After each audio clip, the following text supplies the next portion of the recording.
Today,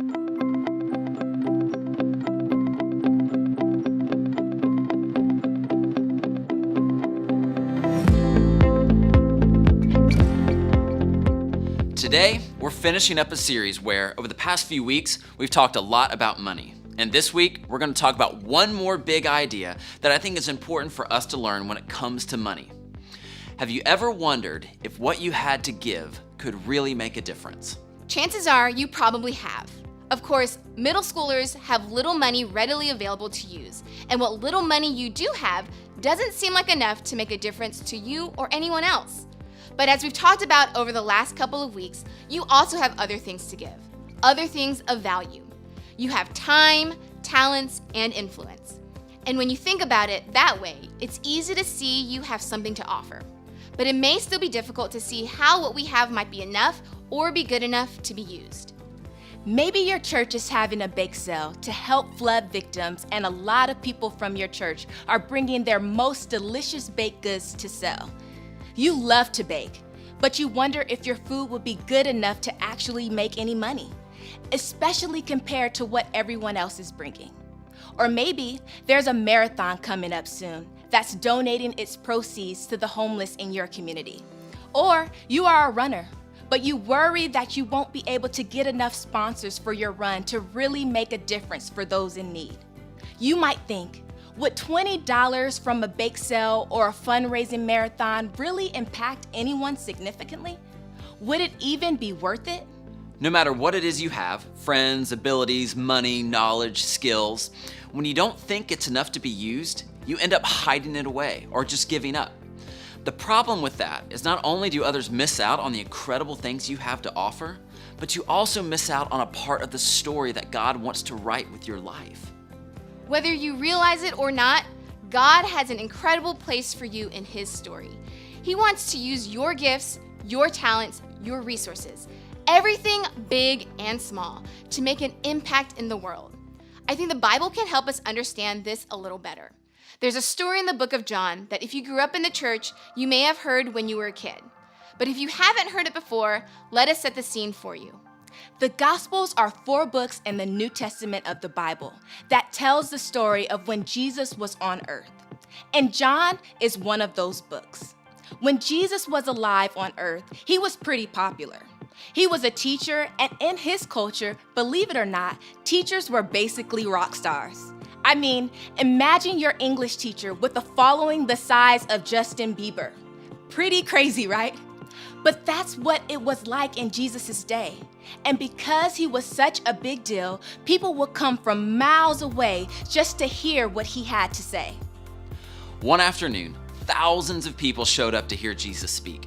In fact, more than 5,000 people came to see Jesus on this particular day. So it's pretty much a madhouse.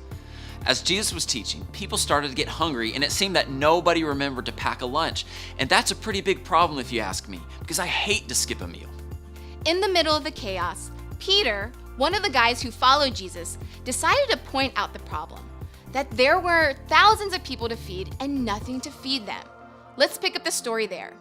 Philip answered him, "It would take more than half a year's wages to buy enough bread for each one to have a bite." Another of his disciples, Andrew, Simon Peter's brother, spoke up. "Here is a boy with 5 small barley loaves and 2 small fish, but how far will they go among so many?" Jesus said, "Have the people sit down." There was plenty of grass in that place, and they sat down. About 5,000 men were there. Jesus then took the loaves, gave thanks, and distributed to those who were seated as much as they wanted. He did the same with the fish. When they had had all enough to eat, he said to his disciples, "Gather the pieces that are left over. Let nothing be wasted." So they gathered them and filled 12 baskets with the pieces of the 5 barley loaves left over by those who had eaten. Pretty cool, right? Do you know who my favorite character in this story is? I know the obvious answer is Jesus. And of course, he's pretty awesome. But who I really love in this particular story is the boy who was never named, the one who willingly gave what he had for Jesus to use. Do you think that little boy knew what Jesus was going to do with his small lunch? Not a chance. I mean, look at this tiny lunch. Can you imagine feeding this entire room with this amount of food? I mean, what about our entire church? I probably wouldn't even get full if I ate the entire thing myself. So there's no way everyone here, let alone thousands of people, would be satisfied if I divided it equally. But that's what's so amazing about this story. The little boy simply offered what he had when he saw a need. He didn't let his fear of not having enough or not having as much as someone else stop him from being generous. And when he gave what he had, his tiny lunch, God used it to make a big impact by feeding thousands. And the same can be true for us. God is always at work. And the truth is, He doesn't need us to accomplish His work in this world. But because He loves us, He wants to use us. He wants to invite us into the story He's writing. All we have to do is be ready and willing to use what we have, even when we don't think it's all that much. Believe it or not, you have something to be generous with. Just like the boy in the story, you have something God can use to make a big impact on someone else. You just have to be ready and willing to give it.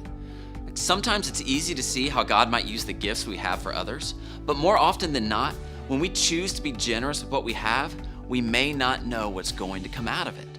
That boy who offered Jesus his lunch probably couldn't wait to tell his family what happened that day. But I guarantee you, when he offered up his lunch, he had no idea what was about to happen.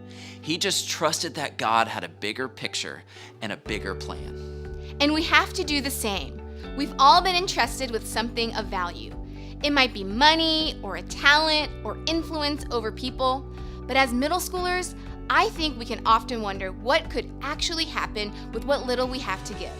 But remember, God has a bigger plan, and our job is simply to open our hands and trust God with what we have. You have something to be generous with. And when you are, God will use it to impact the world for His good in ways we may never even know. So right now, as a middle schooler, you may not be able to see the way God is going to use what you have. You may not feel like it's even enough. But remember that boy in the passage we just heard. Remember what little he had and how big of an impact God made with it. Your job as a middle schooler isn't to see the big picture or plan. Your job is to start practicing generosity right now and trust that God will use what you have because He wants you to be a part of His story. Will it really matter if you give $1 to help put an end to a disease that affects millions in Africa? Will it really matter if you ask that girl sitting alone at lunch to sit with you and your friends one day? Will it really matter if you stay an extra 10 minutes to help clean up after practice? Will it really matter if you go out of your way to say something kind to your parents? Will it really matter if you bake one batch of brownies for a class bake sale? Will it really matter if you collect pennies in a jar to help flood victims in Houston, Texas? Will it really matter if you volunteer just one day with your small group to help a local charity?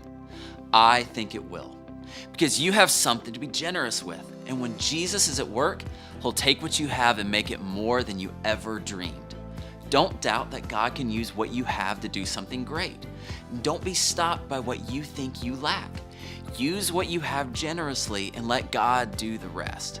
So as you head out today, I want you to think about this. What's the one thing I have that I could be generous with?